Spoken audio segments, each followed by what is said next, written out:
Bienvenidos a todas y a todos y a todes.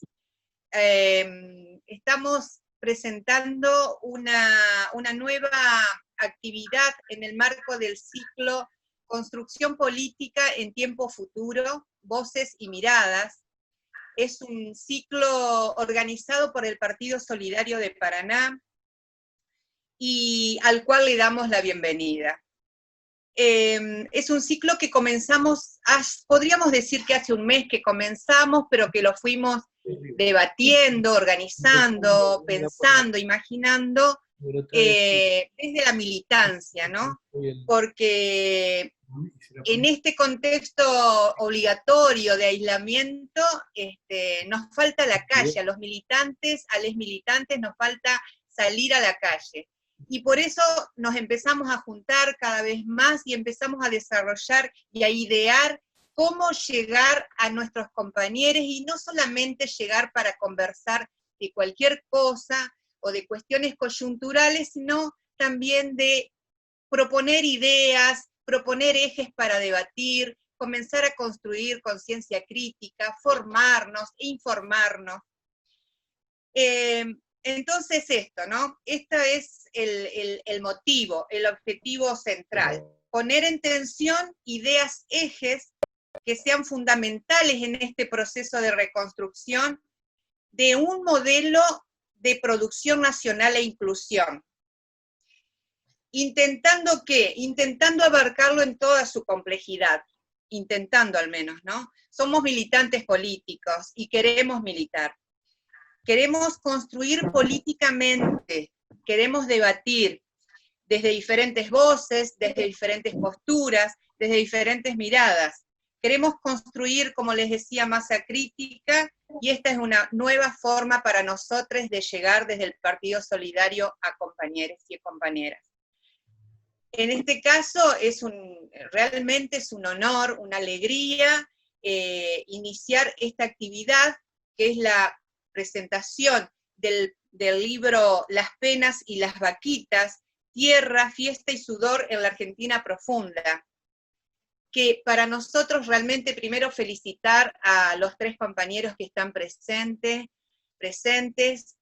por esta gran obra, que para mí ha sido realmente totalmente pedagógica y esclarecedora. Y para la militancia se tiene que transformar en una herramienta realmente de lucha, de visibilización, de esclarecimiento y de construcción. Porque nos llega tan oportunamente por la vigencia de los temas que trata, y creo que se tiene que transformar como en una lectura casi obligatoria, porque realmente es un libro muy completo. Yo soy de leer bastante y no siempre un libro tiene una lectura tan amena y tan llevadera, que te dan esas ganas de seguir leyendo para ver qué otra cosa quiere decir el compañero. Además de presentarnos cosas y hacernos saber cosas que no sabíamos desde la escuela menos, lamentablemente. Por eso digo que tiene que ser un libro que tendría que ser utilizado en los ámbitos escolares. Podemos decir que los tres compañeros que están presentes hoy, Sergio Rossi, entrerriano de Paraná, ingeniero agrimensor, militante peronista, que ha escrito este libro, 2 de sus capítulos, haciendo un recorrido histórico, político, haciendo propuestas para esta coyuntura presente de este gobierno nacional de reconstrucción del modelo político nacional inclusivo. Martínez, por su lado, Fernando Martínez, ingeniero agrónomo, es un experto en conservación de suelos. También tiene en su autoría ensayos, estudios y publicaciones. Y en este capítulo en este libro desarrolló 3 capítulos. Fernando desarrolló los 3 capítulos con un criterio un poco más académico, como más técnico, más científico, aportando muchísima información información técnica respecto a los suelos, a la conservación de suelos, pero tomándolo desde una necesidad de establecerlo como política de Estado. Realmente es muy, muy profundo cómo lo plantea, y cruento, cómo plantea Fernando Martínez sus capítulos, el estado del suelo argentino. Y finalmente Pedro Peretti, que es un compañero chacarero y escritor, ex director de la Federación Agraria Argentina, miembro del Manifiesto Argentino y del Movimiento Arraigo, del cual es líder. Pedro Peretti tiene en su escritura tiene una descripción, o describe más bien este plan de camuflaje que llama él, al tema de la organización de, al tema de cómo todas las extensiones de la tierra de la Argentina, de la tierra en Argentina, cómo de a poco fueron apropiándose pocos dueños. Esa es una verdad que la tenemos totalmente invisibilizada, totalmente naturalizada, camuflada, como dice Pedro. Ha sido un plan de camuflaje del cual la derecha ha sido la hacedora, la clase política, podríamos decir en general, excepto algunas etapas políticas que seguramente ellos las van a marcar, fueron también cómplices, y nosotros como la justicia también, por supuesto, y nosotros como ciudadanos, como militantes, nos hemos quedado atrás en esta cuestión de debatir y de poner en blanco sobre negro la cuestión de la dueñedad de las tierras, de nuestras tierras. Y nos han robado las tierras, nos han robado la Argentina en este plan de camuflaje. Esto es lo que hoy los compañeros seguramente van a desarrollar mucho más profundamente, y así que es un gusto escucharlos, comenzar a escucharlos, comenzando por Sergio Rossi, si quiere comenzar. En primer lugar, agradecerle al PSOL, una vez más. La verdad que nosotros en Santa Fe con el PSOL hicimos varias veces algo que llamamos Encuentros por la Soberanía, donde buscábamos discutir temas con un eje ordenador. Y para nosotros, de la Corriente Nacional de la Militancia, fue una experiencia muy rica y productiva. A veces el PSOL nos pone un poquito de organicidad a nosotros los peronistas que nos falta. Pero bueno, y agradecerle a Alicia, a Rafael, a la profesora Lotringer, que insistió en que hiciéramos esta actividad. Pero cuando hicimos el libro éramos opositores. Teníamos mucha confianza en que íbamos a ganar y nos preocupaba cómo poder afirmar y dejar plantada banderita sobre algunos ejes ideológicos, doctrinarios, temáticos, que estábamos seguros que a lo largo del gobierno íbamos a tener oportunidad de seguir discutiendo y sabiendo y un poco recuperando la historia de los 12 gobiernos, los 12 años de gobiernos peronistas anteriores al 2015, bueno, tratar de tener mejor planificado ese regreso al gobierno y los objetivos de algunos temas que nos costó muchísimo tiempo abordar. Si uno mira cómo fue la historia de la recuperación de las empresas nacionales, bueno, no fue al principio, fue un proceso largo. El gobierno, yo escribo por ahí, que cuando Irigoyen asume el gobierno, no había nada en el producido intelectual, escrito del radicalismo, que revelara la orientación del gobierno. El radicalismo se mantuvo en la abstención y ganó las elecciones, impugnando al régimen, reclamando el sufragio libre y el funcionamiento de las instituciones, y no mucho más. Lo que Irigoyen tuvo de nacionalista o tuvo de socializante, discútase cuánto tuvo de eso, pero lo tuvo mucho más que el régimen falaz y descreído, estaba en la cabeza y en la intimidad de Irigoyen, no estaba anunciado. Y el radicalismo fue construyendo esa agenda que después dio a Coni y a Savio y al industrialismo militar, entre otras cosas, sobre la marcha.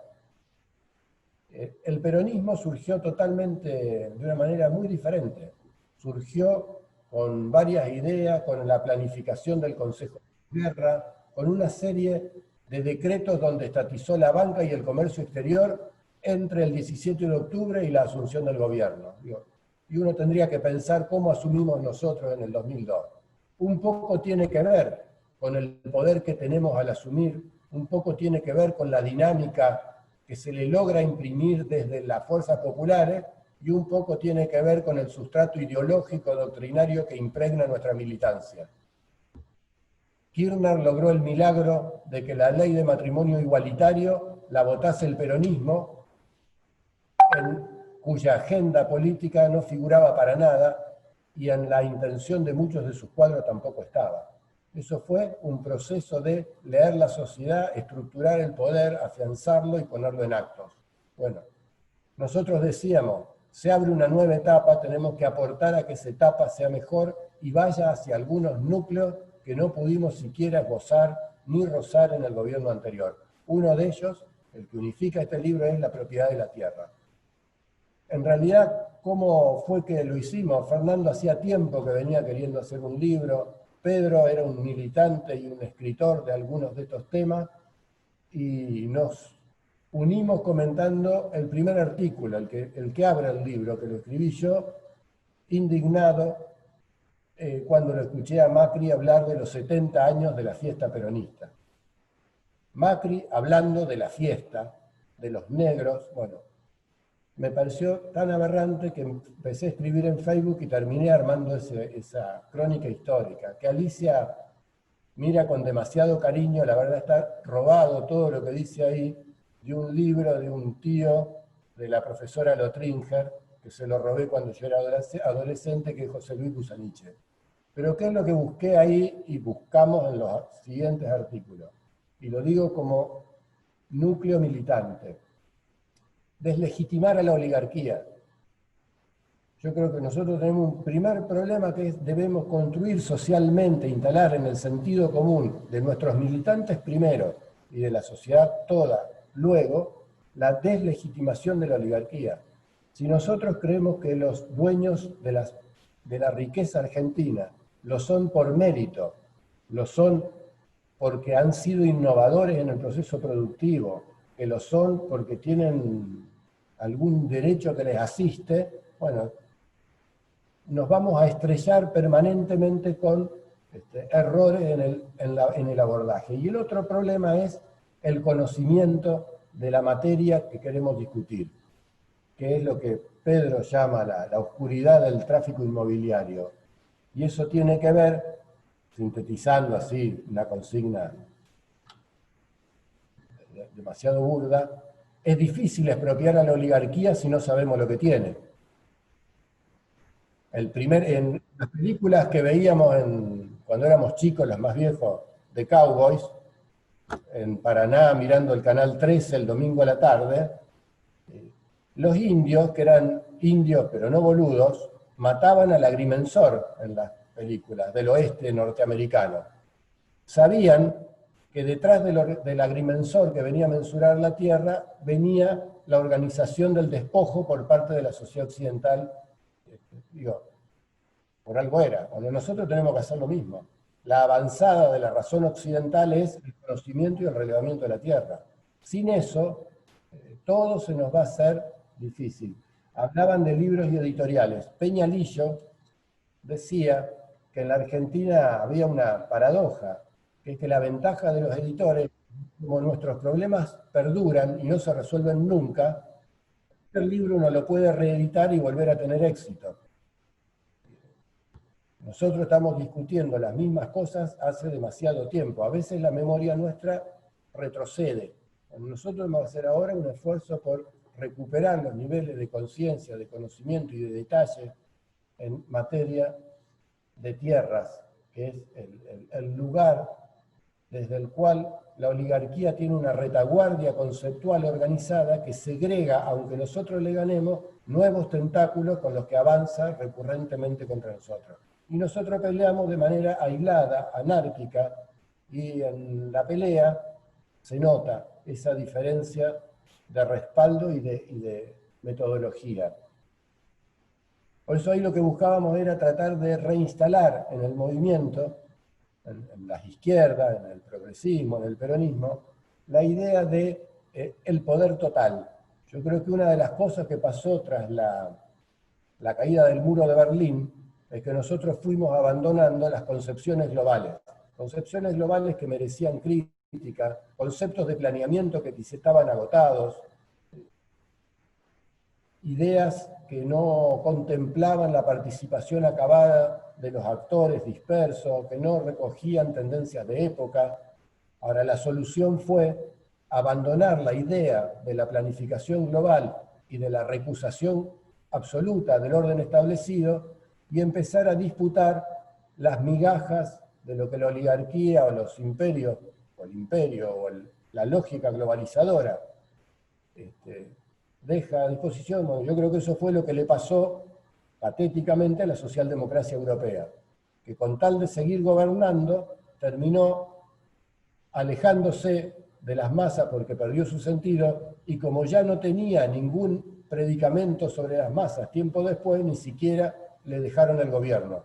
Y hoy está asediada por los neofascismos, que son una especie de, como hubiéramos dicho en los años 60, fascismos en países satisfechos, a diferencia del fascismo clásico que se dio en los insatisfechos, ¿no? Pero digo, creo que nosotros debemos impugnar sistemática y metódica y profunda y seriamente a la oligarquía en las fuentes de legitimidad de su poder, recuperar la idea de planificación global atada a la impugnación global del orden. Perón en el año 49 convoca al Congreso de Filosofía, produce o cree producir una doctrina que ofrece al mundo para alternativa al capitalismo liberal y al internacionalismo dogmático, como decía. Bueno, quizá pecó de fanfarronería filosófica, pero nosotros pasamos a la resignación postmodernista, a pretender construir los urbanistas la ciudad por partes, con la intervención puntual que reconstruye pedacitos de ciudad. Bueno, regodearse los historiadores en las historias mínimas o en la cotidianidad, todas cosas que había que hacer, pero que no deben implicar que tiremos el agua sucia con el chico adentro, que no deben implicar que nosotros resignemos la voluntad de pelea porque recuperamos la lógica de los fragmentos. Esa fue la idea con la que quisimos orientar el libro. Y hay paradojas que debemos hacer chicana y traducir en sentido común. La transparencia fue uno de los productos que los norteamericanos vendieron en formatos en los 90 para sustituir las viejas ideas con las que militábamos. Algunos transitamos algunas sendas de la transparencia como atajo fácil para impugnar al adversario político. La inseguridad, la inflación y la corrupción son tres cosas que más o menos en cualquier sociedad, desde que tenemos registro histórico, han pasado, y que no constituyen ejes demarcatorios de la contradicción principal, que lo que hacen es generar angustia e impugnar la gestión política cuando ellos quieren visualizarlo y necesitan impugnar una política. Yo no digo que esté bien que florezca el delito, ni me parece bien las faltas administrativas, ni la corrupción administrativa, ni que la gente se lleve la plata de todo al Estado. Lo que digo es que no es la contradicción principal. Y que a nosotros y la inflación no me parece el peor de los males como análisis económico sin ser economista. Me parece que lo que eso hace es construir sentido común, porque son cosas que indignan a cualquiera, molestan, y tratar de evitar que la construcción del poder político se dé en torno a los ejes que deben ser, que son los principales.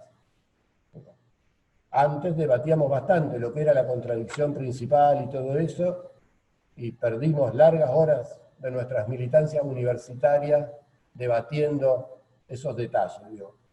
Nosotros debemos recuperar ese eje ordenador, y creo que el vértigo de la comunicación de las redes nos da la ilusión de discutir, y discutimos pésimo, y nos sacan de agenda permanentemente. Pone la agenda. Nosotros tenemos que tratar de sustraernos de su agenda y discutir la nuestra, y discutirlo globalmente y en cada uno de los lugares detalladamente y con talento, con argumento y con arte.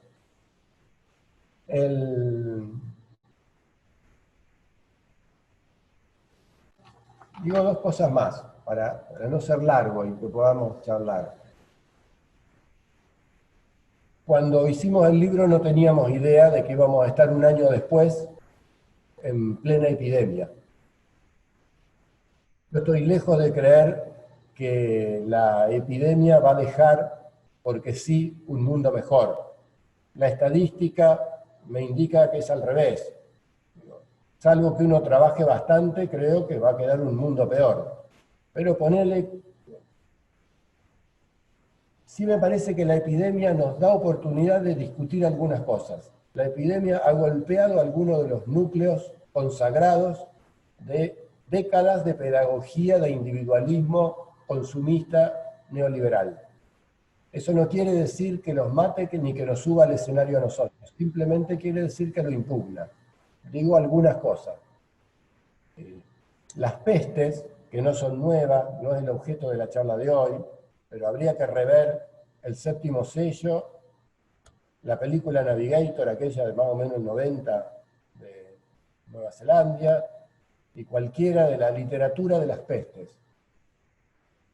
La peste es una de las dimensiones de la horda, de la manada humana refractaria a las ideologías individualistas. Eso me parece que nosotros tenemos que aprovechar a discutirlo, porque es como cuando en el 2001 estalló la convertibilidad y en mucha gente fue imposible que la derecha neoliberal por 2 o 3 años pudiera reconstruir un discurso. Bueno, la peste obliga a pensar que todos los humanos somos una misma cosa.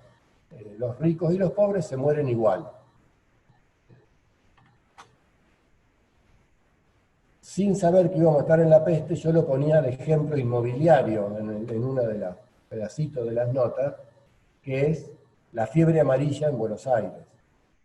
Lo que nosotros tenemos en Paraná, la ciudad de Bertozzi, por decir algo, o la que organiza los servicios públicos, esa ciudad que se construye un poquito sobre el cambio de siglo y otro poquito en la década infame, tiene que ver con algunos problemas de todas las ciudades de la modernidad industrial. Pero las pestes y los efectos de la contaminación de las grandes inversiones y una producción industrial que no daba cuenta de la dimensión ambiental. En todas partes hubo obras sanitarias y fueron primero privatizadas. Ahora, ¿dónde empezó? En Buenos Aires. Con la peste amarilla, con la fiebre amarilla. San Telmo, que era el barrio de los ricos, se despobló. Los ricos se fueron y construyeron Barrio Norte, porque no se querían apestar con los pobres. Después descubrieron que ya que se hicieron las casas en Barrio Norte, tenía grandes ventajas alejarse de los pobres con peste o sin ella. Y convirtieron en negocio inmobiliario, con ventillos, con alquileres sin regulación ninguna, aquellas viejas casas. Ese modelo es para que pensemos un poquito, 100 años después, qué hemos hecho con nuestras ciudades. Ahora, con la epidemia esta del COVID, parece que no es gran medida de progreso que haya aglomerado de 10 millones de habitantes. En la Ciudad de México, son San Pablo, hay un problema hasta de seguridad nacional en tener el desequilibrio poblacional y tener aglomerados como es en el que estoy en este momento, el aglomerado de Buenos Aires y su área metropolitana. Es un problema que excede el problema urbanístico, inmobiliario, de posesión de la tierra, es un problema sanitario y de seguridad nacional, que se agrava si en esas aglomeraciones tenemos el 35% más o menos, 20-35%, de pobreza y de marginalidad urbana. No es un problema solo de los que viven en las villas, como lo estamos viendo. esto que era un poco menos visible, menos fácil de discutir, hoy lo podemos discutir en cualquiera de las colas de supermercados, salvo que estamos con el barbijo y con pánico de hablarnos. Pero es bastante más fácil de discutir. Yo creo que tenemos que hacer un esfuerzo para capitalizar, meter en la cabeza de un montón de gente esa dimensión del problema, porque es una dimensión colectiva del problema. Hay que tratar que las respuestas también sean colectivas. Me parece que tenemos que recuperar un hábito militante que no todos hemos tenido todas las veces. Y es que, definidos algunos núcleos temáticos, tenemos que volver a decir que la acción política se debe concebir, se debe planificar después de concebida. Al planificarla hay que relevar el potencial con que cuenta el enemigo y nuestro propio potencial. Hay que ejecutarla después de haber hecho eso y midiendo y evaluando en el desempeño de la acción el resultado y estando dispuesto a recalcular. Esto parece una obviedad, pero a veces militamos sin hacerlo y entonces nos empeñamos en batallas a destiempo y no las capitalizamos, perdemos, nos exponemos. Me parece que nosotros tenemos que convertir eso en método. El enemigo lo hace así. Nosotros tenemos la ilusión de ser globales porque somos mucha gente con mucha buena voluntad e igual hacemos las cosas. Pero me parece que en la eficacia es algo que nosotros debemos buscar porque, entre otras cosas, ponemos en juego el destino de cantidad de militantes y el destino de nuestro país. Yo creo, y voy cerrando, que nosotros tenemos que fijarnos una fecha, y propongo una, 2048. En 2048 se va a rever el Tratado Antártico, y los que miran el derecho aeronáutico y aeroespacial y todas esas cosas, opinan que por esa fecha también las potencias están poniendo en crisis los acuerdos espaciales y de telecomunicaciones. Internet se está discutiendo su regulación. Quiero decir, Trump es un ejemplo, porque vocifera, de una tendencia, que es que los países se salgan, deslegitimen el orden internacional de las Naciones Unidas, que nosotros hemos criticado muchas veces, pero es bastante mejor que la selva. Ustedes habrán visto, yo me salgo un poquito de tierra porque ahora estoy en el Ministerio de Defensa, entonces me cambia la agenda, ¿no? Pero ustedes habrán visto que en estos últimos meses Estados Unidos creó la Fuerza Espacial. Hasta hay una comedia que se burla de eso en Netflix. Francia hizo lo mismo. Eso es porque están previendo que los satélites no van a seguir discurriendo tranquilos en las órbitas. Empieza a ser un problema donde uno puede bajarle un satélite a otro. Nosotros somos un país que pone satélites en órbita, pero no tiene capacidad de ponerlo. Tiene que comprarle a otro. Bueno, digo, las telecomunicaciones estas que estamos disfrutando en este momento dependen de eso. Volviendo a lo editorial, la última novela de Carlos Fuentes, La silla del águila, hablaba de un México en el año impredecible del 2020, al cual los norteamericanos les desconectaban del satélite, y toda la novela es las cartas que se intercambian, donde se dice lo que nadie sabe. Vuelven al género epistolar. Bueno, yo creo que el mundo tiene 30 años y nosotros como país vamos a discutir eso. Nosotros tenemos que discutir la dimensión marítima, antártica, el ciberespacio, el espacio y también la tierra. Argentina tiene una dotación de tierra importante que además no la tiene del todo ocupada, tiene vacíos geopolíticos y tiene además oscuridad en el tráfico inmobiliario. Si ustedes miran Internet van a encontrar dos portales predominantes: La Nación Campo y Clarín Inmobiliario.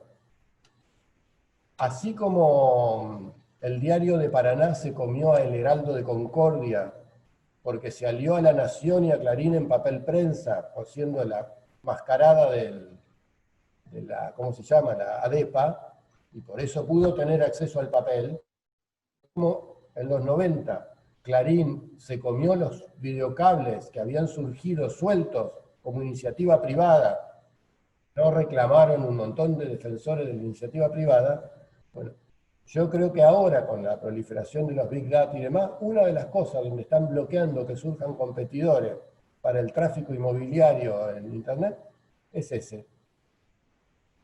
Mírenlo con atención y van a ver que ahí no proliferan los Uber, nada. Está monopolizado. Yo creo que eso también hace a lo que Pedro sobre todo planteaba con la oscuridad inmobiliaria.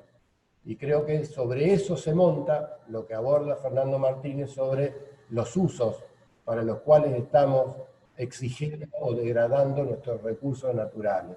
Así que nosotros eso lo tenemos que convertir en una agenda que pedagógicamente se instale en cada uno de nuestros militantes. Y digo una última cosa. Todos nos acordamos, los viejos, del ingeniero Alzogaray. Era un personaje grotesco. El rol del ingeniero Alzogaray, ¿cuál era? Era correrte el arco. Él era un poquito mejor que Espert y Milei, la verdad, pobre ingeniero Alzogaray.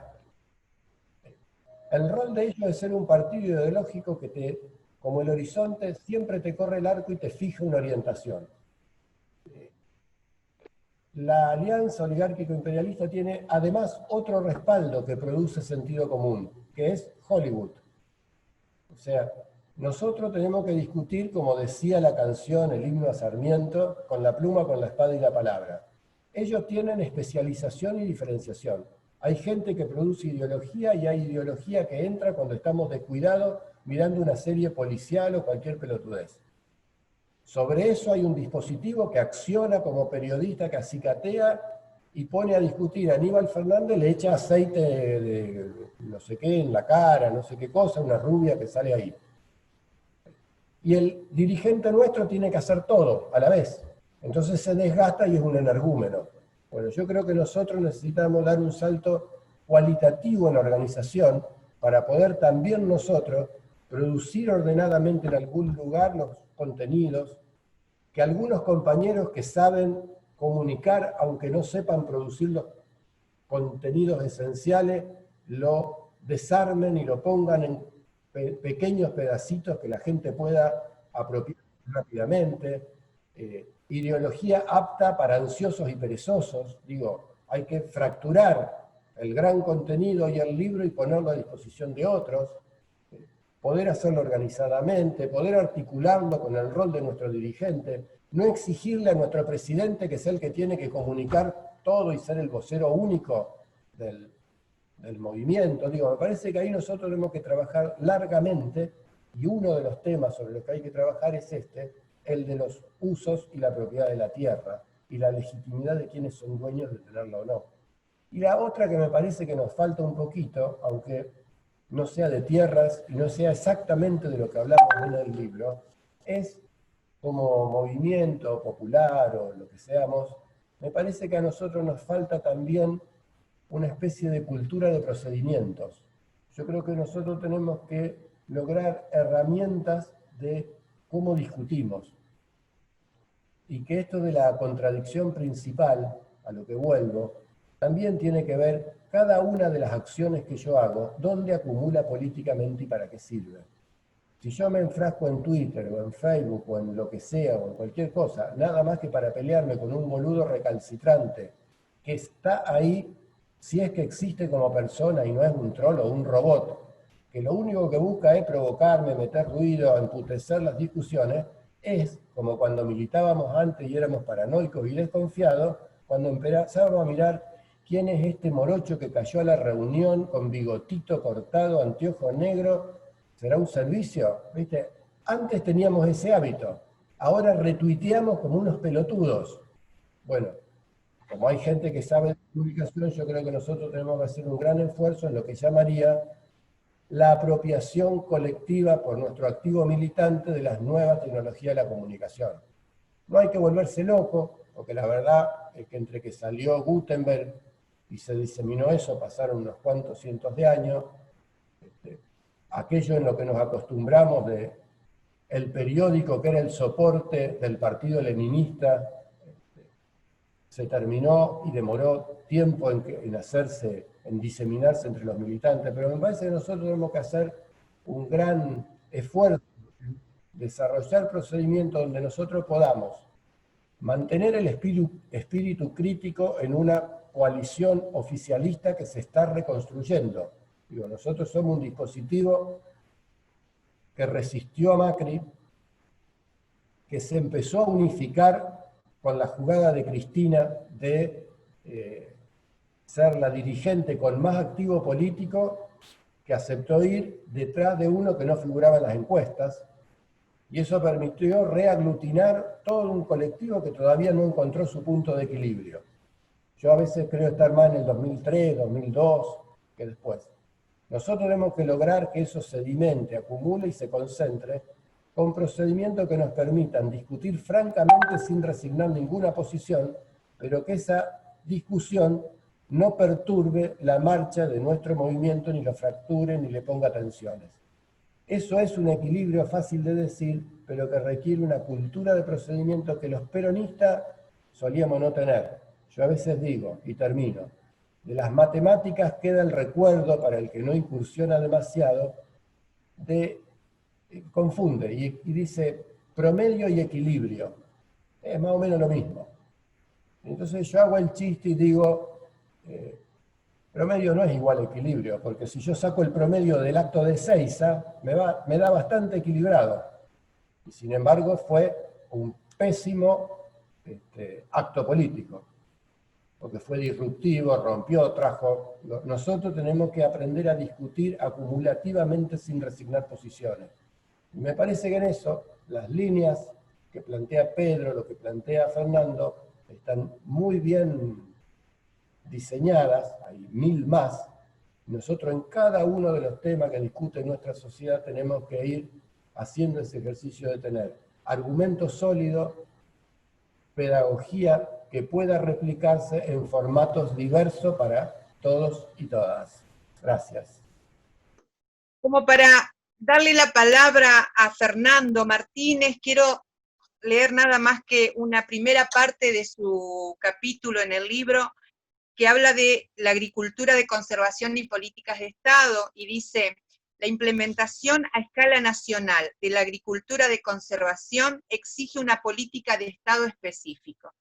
Reemplazar la explotación agropecuaria por la agricultura de conservación es una necesidad urgente para la sociedad nacional.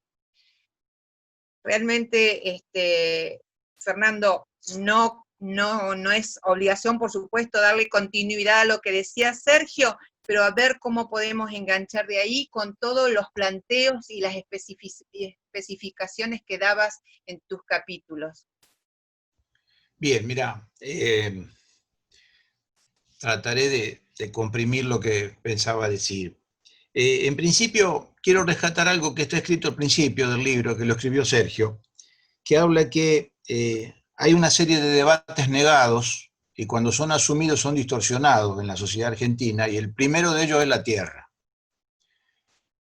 ¿Por qué digo que es la tierra? Porque un país que se dice agropecuario, como el nuestro, tiene una característica frente al resto, y es el permanente ocultamiento de la problemática de la tierra en la Argentina.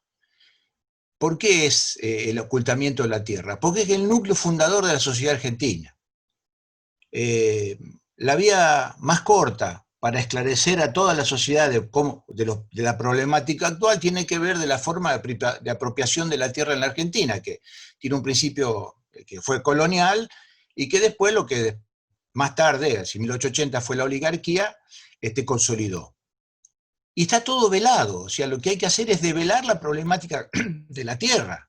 Hay infinidad de cuestiones que la sociedad argentina repite, por ejemplo, esa pavada de la Argentina granero del mundo, que fue una vivada de Rubén Darío, que era corresponsal de La Nación en París para el año del centenario, y se le ocurrió.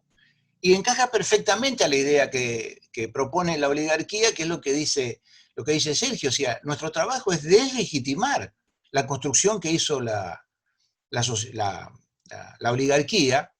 Y esto tiene que ver con otra cuestión, y es lo que nosotros siempre volvemos a los tipos que pensaron antes que nosotros.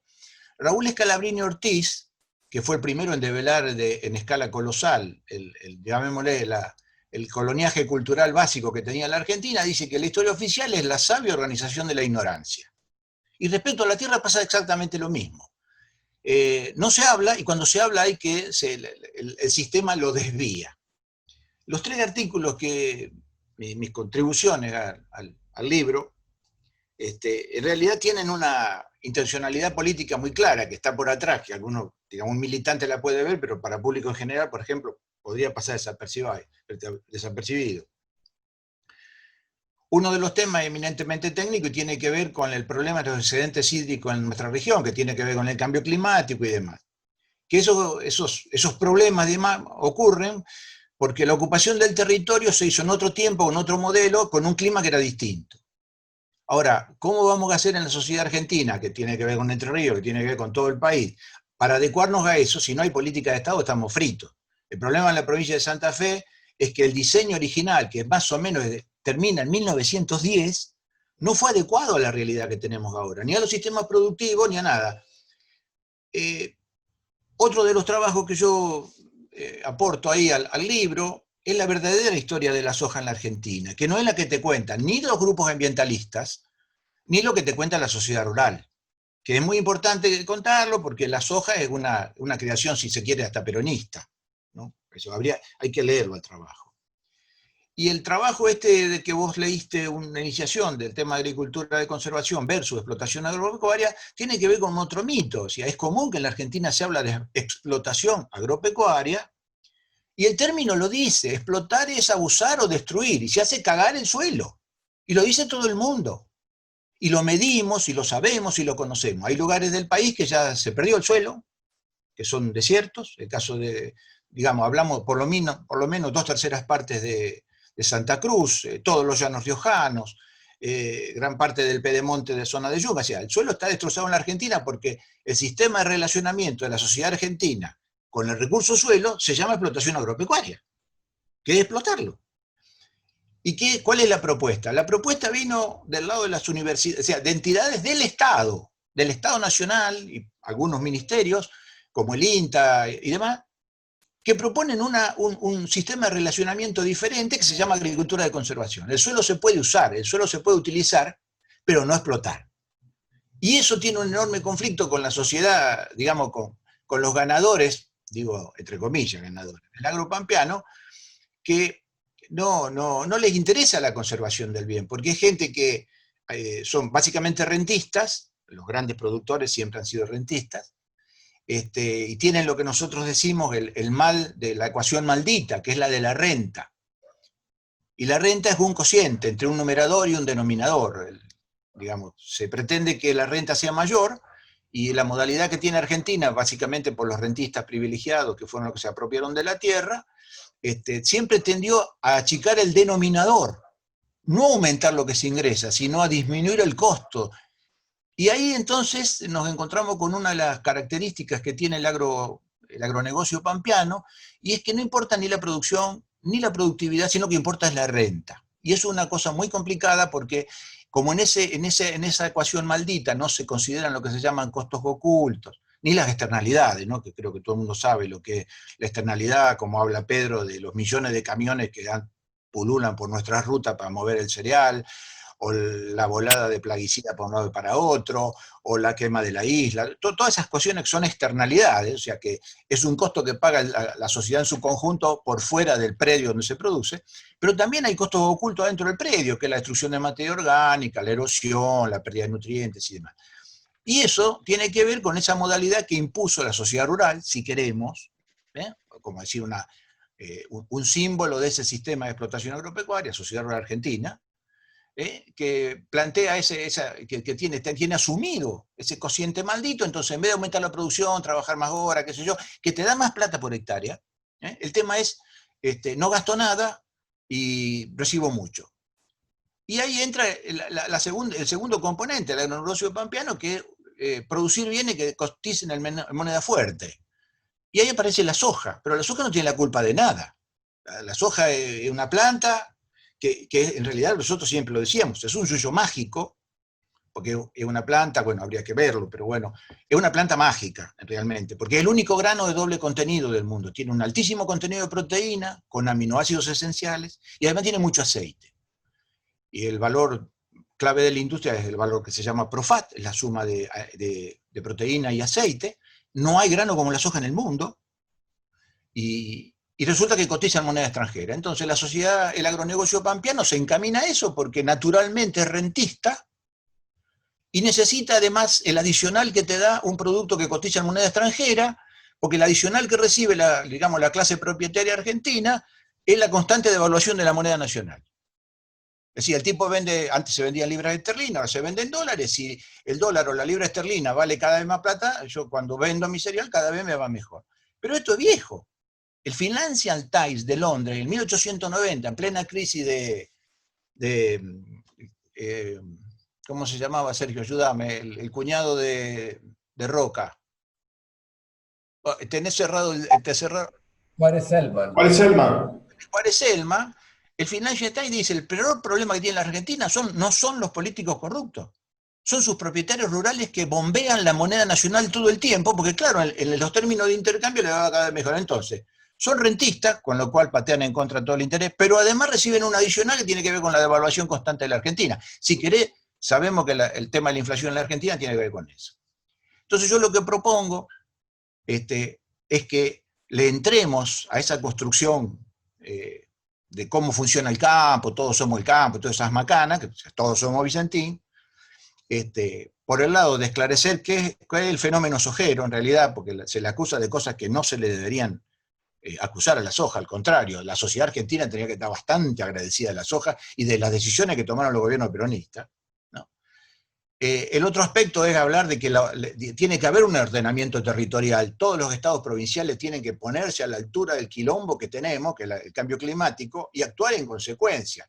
No se puede seguir, sí, bueno, ahora llueve mucho y después tenemos sequía. Sí, ya sabemos que es así. ¿Y qué hacemos? Y lo de la agricultura de conservación es la propuesta de relacionarlo distinto con la tierra. Pero si hablamos de estas tres cosas, lo que subyace a esto es lo que planteaba Sergio, de deslegitimar la construcción que hizo la sociedad rural o la oligarquía, de qué carajo hicieron ellos con la tierra, pues ellos se sienten lo que hicieron en el país. Y es mentira. Eso se sabe, digamos, ¿no? Eso. Entonces, mi pequeña contribución a este libro es hablar de esos tres temas que me parecen que todos trabajan, están direccionados a la discusión de esos núcleos de tema de discusión, como decía Sergio, y que ahora va a hablar seguramente Pedro, que tiene que ver con la tierra, que es el secreto mejor guardado de la sociedad argentina. De eso no se habla, la tierra no existe, como a mí me han dicho muchas veces. ¿Por qué vos, siendo tan buen ingeniero agrónomo, hablas de estos temas? ¿Para qué? Si nos va bien. Sí, le va bien a 4. El resto del país sufre las consecuencias del agronegocio pampeano montado en beneficio de cada vez menos gente. Y bueno, y sabemos lo que pasa con Vicentín. Los de Vicentín son gente que... Porque hay lo que le llamamos, hay una deriva ideológica en esto también, ¿no? Los Vicentín pueden haber empezado como chacareros, sufrientes, forzados, tirados en el medio del campo, lo que sea, pero en algún momento, por fallas en la educación de los sucesores, terminan teniendo lo que se llama deriva ideológica, que es caer, porque eso lo digo yo, caer, no como decía el Mamerto, ¿no? De caer en la educación pública. Yo digo caer en esto que es frivolidad y cinismo, que es lo que ocurre con los CEOs de Vicentín, ¿no? Frivolidad y cinismo. Gracias al Partido Solidario de Paraná. Es un gusto estar con tantos compañeros. Veo ahí algunos compañeros también del Manifiesto Argentino de Paraná, a Julio, algunos que nos siguen. Para mí es un honor estar con Sergio Rossi, a quien considero uno de los mejores cuadros políticos que tiene la provincia de Santa Fe, sin duda, uno de los más preparados. Y con Fernando Martínez, a quien sin conocerlo yo ya lo citaba en mis libros, es un profesor, es un tipo que es un orgullo haber compartido la posibilidad de escribir este libro. ¿Cómo se le entra al tema de la oligarquía y cómo se la legitima? lo primero que tenemos que hacer para legitimar la oligarquía es volver a analizar cómo se escribió la historia argentina. Es fundamental. Es fundamental cómo la oligarquía logró encontrar, a partir de la ley Sáenz Peña, una válvula de escape para proteger ese bien más preciado que quería proteger, que era el modelo agroexportador. Tanto Irigoyen como Alvear, los dos líderes que hicieron la transición y que la negociaron con Sáenz Peña y con, ahora no me sale el ministro del Interior, este tan famoso católico salteño. Joaquín B. González. Joaquín B. González. No. El ministro del Interior de Joaquín, el ministro del Interior que era un católico salteño, el ministro del Interior de Sáenz Peña, que no era Joaquín B. González. Ya me voy a acordar.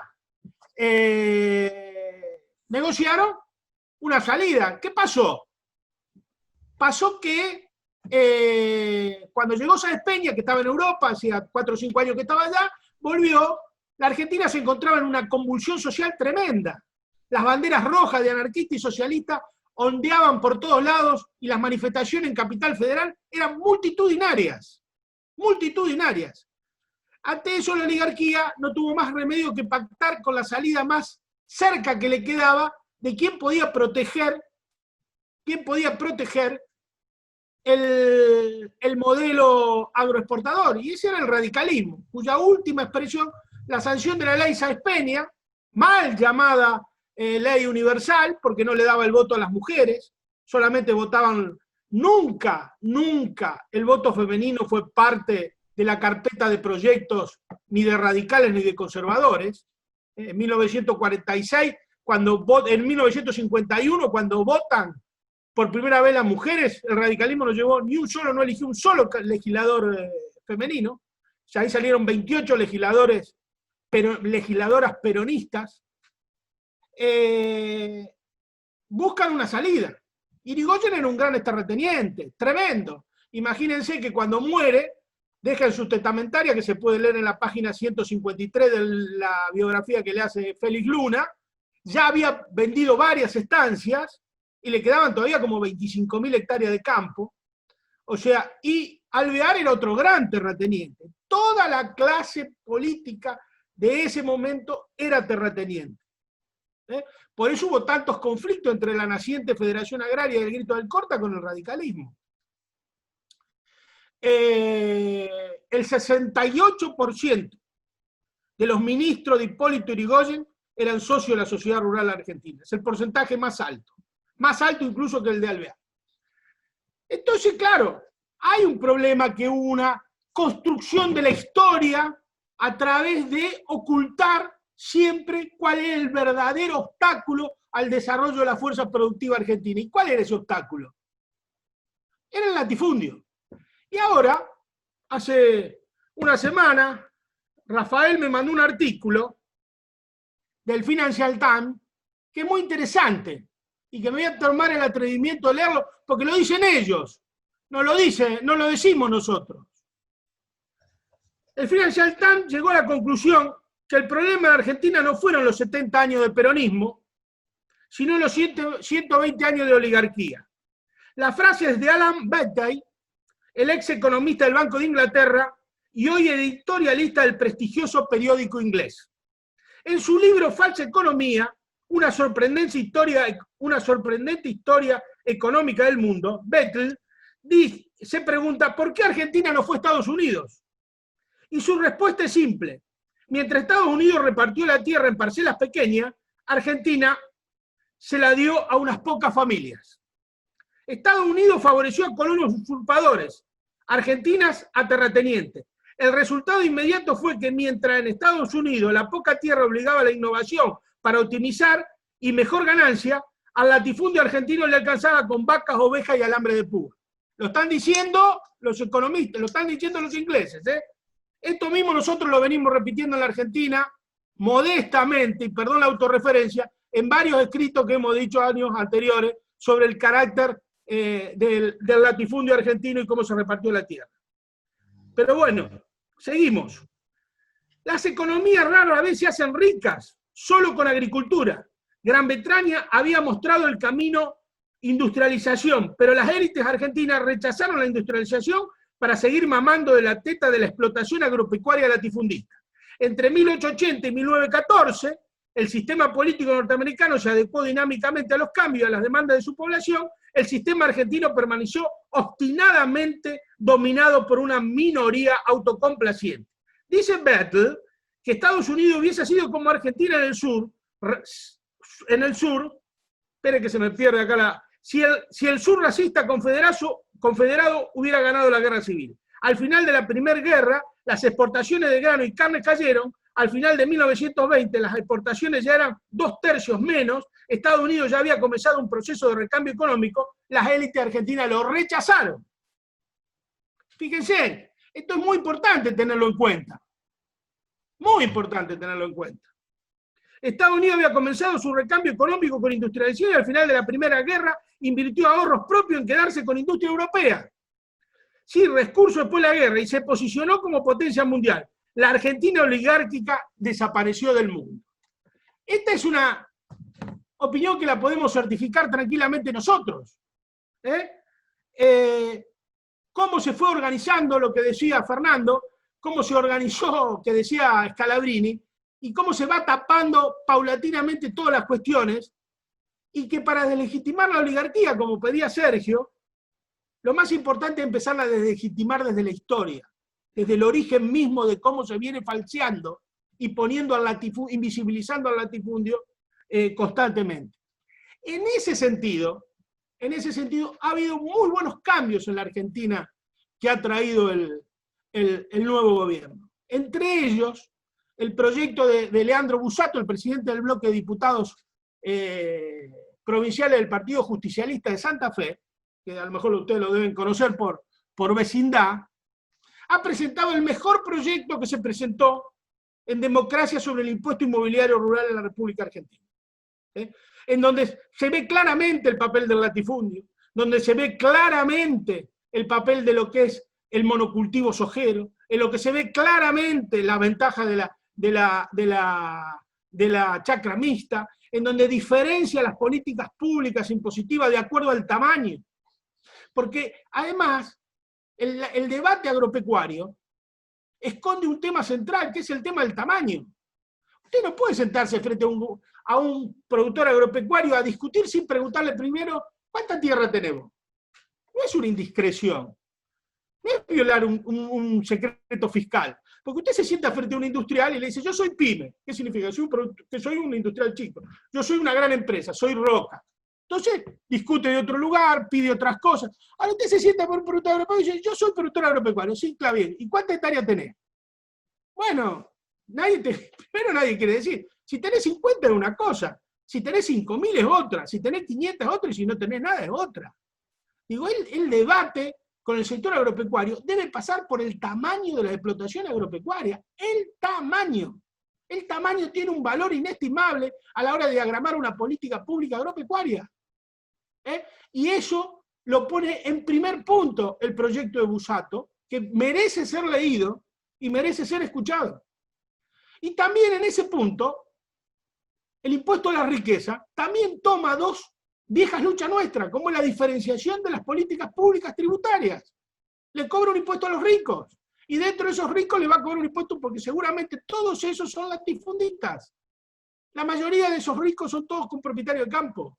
Y entonces, bueno, son dos buenas noticias porque se está visibilizando el tema del latifundio. Y se está visibilizando también la discusión por la renta agraria en el tema Vicentín. Recién me acaba de mandar un mensaje, no lo pude ver, que dice, me lo manda el Rulo de la Torre, que dice que salió Perotti, dio por finalizada la negociación de Perotti y se rompió la posibilidad del acuerdo, con lo cual se abre una nueva instancia interesante para que podamos constituir una empresa nacional que discuta el modelo de monocultivo sojero, que ayude, que es un punto de referencia, que ayude a la soberanía y seguridad alimentaria de la nación, que ayude a referenciar los alimentos para el consumo interno, y que se le agregue el debate a la flota mercante que tanto necesitamos, que es otro problema tan invisibilizado como el latifundio, y está directamente vinculado con el latifundio. Todo ese debate de la década del 20 y del 30 estuvo levantado por, entre otros, Lisandro Latorre y por muchos otros ciudadanos notables argentinos de aquella época, la necesidad de contar una flota mercante, que la termina siendo Perón. Como muchas cosas que pasó en este país, fueron la herencia difusa, acumulada de generación en generación, que Perón pone y ejecuta. Y que después liquida a otro peronista, que es Menem y Luis Santos Casales. Pero es muy importante anexarle a ese debate, porque el tema de la de la flota mercante también está invisibilizado, porque se pagan entre 3.500 y 4.000 millones de dólares anuales en fletes a compañías navieras extranjeras. Y nosotros tenemos la mercadería para cargar arriba el barco, tenemos el agua por donde va el barco, tenemos los marineros para manejar el barco, tenemos el destino donde llevamos el barco, tenemos los puertos donde sale el barco y tenemos los astilleros para fabricar el barco. Y pagamos 4.000 palos verdes en flete y después nos faltan recursos. Ese debate también está invisibilizado. Y ese debate tiene que ver también con la oligarquía terrestre. Como también tiene que ver el tema de cómo diagramamos los ferrocarriles y cómo reconstruimos la red ferroviaria. Porque el Belgrano Carga, que nadie duda que hay que reconstruir, el proyecto que tenía parte de la oligarquía sojera santafesina, cuyos principales representantes eran los Vicentín y también el ministro de la Producción, Daniel Costamaña, querían incluir dentro del fideicomiso que se estaba diagramando al Belgrano Carga, que tenía una creencia de 21.500 pesos con Vicentín. ¿Pero por qué? Porque toda la soja del monocultivo sojero, producto de la deforestación y de la depredación de Salta, Tucumán y Santiago del Estero, llega un 40% más barata en el flete a Vicentín. Y esos son los nuevos latifundios que se armaron, que también están invisibilizados, y también está invisibilizada la causa de esos latifundios. Porque cuando decimos latifundios nos vamos a Roca enseguida. Pero acá se construyeron muchos nuevos latifundios a partir de la reforma constitucional del 94, y a partir de la actitud de los gobernadores como Urtubey, como Juan Carlos Romero, o como el Ángel Rosa, que depredaron la selva natural y se repartieron esa tierra entre amigos. Entonces hoy nos encontramos con Eduardo Este, que tiene 420.000 hectáreas, con Jorge Brito, que tiene 80.000, con Batistuta, que tiene 120.000, con Eunacán, que tiene 50.000, con los Macri, que tienen 150.000. Macri, Peña Brown y todos compraron miles de hectáreas en Salta. Ahora ustedes observen, googleen y pongan Belgrano Carga, y va a ver que todas las obras de infraestructura se hicieron sobre la base del Belgrano Carga para bajar el flete un 40 o un 50% de allá, porque ese flete necesitábamos 375.000 viajes de camión para traer la soja de los campos de ellos para acá. Olmedo también está incluido. Entonces, todo tiene que ver con todo, porque nos quieren vender el modelo siempre por pedazos. Siempre nos analizan un pedazo. La derecha nunca pone todo el análisis global, siempre te analiza una partecita. Entonces nunca te pone el ferrocarril, la flota mercante, el latifundio, el cáncer que genera el monocultivo, las inundaciones que generan la deforestación, todo por parte. Todo parece ser que nunca fuera acción de las empresas, de las mega empresas, y te dice, el cambio climático, todos somos responsables. Yo no talé un bosque, no talé un árbol, planté, muchos. No me siento responsable de la deforestación de la Yunga o del departamento de Rivadavia, ni soy parte de los 375 deforestadores que dio Greenpeace a conocer, en donde están todos. Entonces hay que analizarlo globalmente el tema, y en ese sentido, este gobierno nuestro ha hecho muchas cosas. El anuncio del presidente Alberto Fernández y el proyecto de Aníbal Fernández Sagasti, que sabía muy bien de lo que estaba hablando, y sabía muy bien el proyecto que hacía, pero la derecha siempre nos quiere invalidar como que nosotros no sabemos de campo. Nosotros tenemos los mejores cuadros y las mejores ideas. No tengan ninguna duda. Ustedes creen que tienen muchos cuadros agropecuarios como Fernando Martínez, la derecha, para poner en la cancha. No tiene ninguno. Y nuestras ideas las ideas del campo nacional y popular son muy superiores.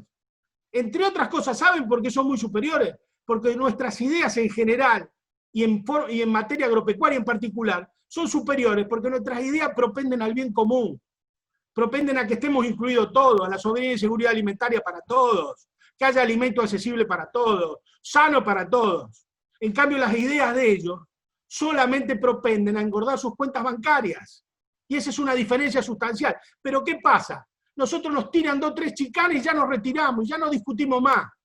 Y ya nos vamos a casa y ya nos asustamos, y bueno, y entonces sale 2 o 3 periodistas absolutamente pagados por estas corporaciones que gastan millones de pesos en cuentas publicitarias para bancar el 95% de los programas periodísticos que hay, y nos dicen, ¿qué saben los progres de soja? Como cuando salimos que había que ver, ¿qué saben los progres? ¿Y vos qué sabes de soja? A ver, ¿qué sabía Manzano que se quería quedar con la cosa? ¿Qué sabe Paduán de soja?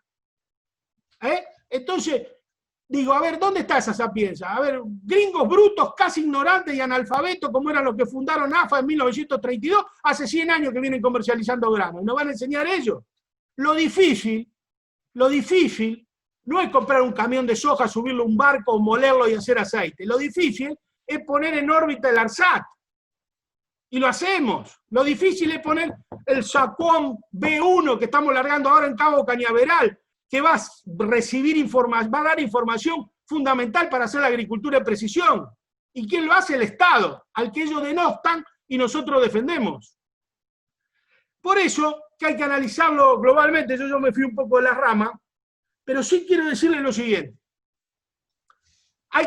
No hay que perder la esperanza en que recuperemos a Vicentín y que armemos una gran empresa, no a favor de mejorar la renta de la pampa húmeda y de consolidar el monocultivo sojero, sino de tener una empresa que exporte, que sea referencia fiscal en el mercado de granos, que ayude a la soberanía y seguridad alimentaria, que conserve el empleo de los trabajadores. Un gobierno popular nunca debe olvidarse de sus trabajadores, siempre en primer lugar. Y le aclaro una cosa, la presencia del movimiento cooperativo en cualquier fideicomiso no santifica nada. No santifica nada. Porque son más neoliberales que los neoliberales. Entonces eso pongámoslo bien en claro. Porque todos dicen, bueno, van a estar las cooperativas, como si eso fuera... Primero a mí, explíquenme, ¿vamos a hacer un fideicomiso? ¿Para qué? ¿Para quién? ¿Y cuál es el plan de negocio de la compañía? Y después nos sentamos a discutir la forma jurídica y todo lo demás. Porque en la Argentina es mucho, mucho más importante siempre el detalle que el concepto. Porque somos especialistas en generalidades, en buenas intenciones, pero cuando vamos a la letra chica, ahí viene el problema. Uno de los principales artífices del banderazo en contra de la expropiación fue Norberto Niclis, el vicepresidente de ACA y presidente de la cooperativa Avellaneda. Supongo que ahora que se cayó todo, pondrán plata ellos de su bolsillo para pagarle a los tipos que impidieron cobrarle, que iban a pagar, que iban a cobrar sus acreencias con el proyecto de expropiación. No sé qué dirán ahora. No se le caerá la cara de vergüenza de haber enfrentado ese proyecto. Bueno, yo termino con una cosa. Tenemos un condicionante muy grande, que es la pandemia, para defender nuestras ideas. Nosotros defendemos la salud de la gente, como dijo el presidente, y en ese sentido me parece muy importante que no hagamos movilizaciones populares. Pero en el medio de la pandemia, nosotros duplicamos el gasto público para atender a la gente. Pagamos el IFE a 9 millones de personas que no la tenía registrada el Estado. Duplicamos las camas y los aerorespiradores que eran de fabricación nacional. Desculamos el genoma del coronavirus en un hecho científico de impacto mundial. Creamos 2 test de detención auténticamente nacionales. Estamos investigando vacunas, una vacuna como la están investigando en las universidades públicas. Todo lo está haciendo el Estado. En el medio de eso estamos por lanzar el satélite, el SACOM B1, que estábamos hablando recién. Volvimos a firmar un convenio para que la fábrica militar de Río Tercero fabrique tolmas graneleras que la dejaron de fabricar el presidente anterior el ministro de Defensa anterior, Julio Martínez, radical, afiliado a la Federación Agraria, presidente de Viña Rogana, ministro de Defensa de la derecha, dejó de fabricar tolvas graneleras para ayudar al equilibrio fiscal, pero mientras tanto importó más de 100 millones de dólares de armas de Estados Unidos. Era un escándalo que ustedes podrán googlearlo y se podrán acordar. Y firmamos también convenio hace poquito con FAEA, la fábrica de Córdoba, para sustituir importaciones en el Pampa. Miren las cosas que estamos haciendo. Miren si no tenemos una superioridad intelectual, material, moral y de proyecto que la derecha, que lo único que se le ocurre es embanderarse para defender estafadores y vaciadores de empresas. Por eso tenemos que estar muy orgullosos de nuestro gobierno. Y con esto termino. La gran disputa que tenemos son las elecciones del 21, las legislativas. Esas elecciones no son de medio término, esas elecciones son de rumbo. Nosotros necesitamos ahí mejorar nuestra mayoría en la Cámara de Diputados. Debemos tener mayoría propia, debemos llegar a los 129 sin negociar con nadie. Y debemos darle también mayoría legislativa a la provincia de Buenos Aires, que es la columna vertebral de este proyecto. Y con eso vamos a seguir garantizando este rumbo que necesitamos sostenerlo durante bastantes años, para que proyectos como lo que presentó la diputada Bernaza de llegar al 1 del PBI para ciencia y técnica puedan realizarse satisfactoriamente, porque si no, cada vez que iniciamos un rumbo, viene la derecha, nos lo tumba y nosotros tenemos que volver a empezar de cero. Por eso son tan importantes las elecciones legislativas, y es tan importante cuidar la unidad, y es tan importante cuidar la extraordinaria relación entre el presidente y la vicepresidenta, que es una decisión y una amistad clave para el futuro de las muchas generaciones que nos vienen después de nosotros. Muchas gracias y salud y cosecha para todos.